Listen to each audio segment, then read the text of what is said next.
Okay, so for this next piece here, what you'll see is the question that's being asked is, how does the probability that x is greater than 805 differ or compare to the probability that x is greater than or equal to 805? If you take a look at the two pictures here, you will see that they are virtually the same. The only difference is that for the greater than or equal to case, the line at 805 is filled in, whereas in the greater than 805, it's a dashed line. So in terms of the difference between these two, the difference is going to be the area of the line that occurs at 805. And the thing about it is, area requires two dimensions, and a line has only one.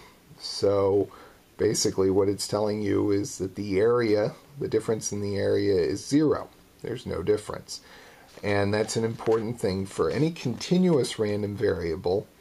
If we have a constant c, the probability that x is equal to c is going to be 0. And if you compare the probability that x is less than c to the probability that x is less than or equal to c, they will be the same. And that holds also if you were to do the greater than compared to the greater than or equal to case. So it's in that case, it's not like a discrete random variable.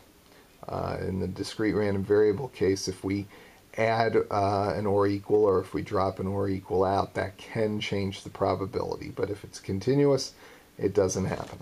So, okay, so now one more example here. What is the probability that the arrival time is somewhere between 8:03 and 8:09? Again, if we look at the graph here, I've shaded in the region from 8:03 to 8:09. The length of that interval is 6 minutes, and again, the height, that hasn't changed from our original statement. It was 1 over 15. So the probability is going to be the length times the height, so 6 times 1/15, and that's 2/5. Okay, so the last question here is asking, what would be the probability that x falls in any specific, I think I left out the specific 6-minute interval, as long as the interval is completely contained in 8 to 8:15.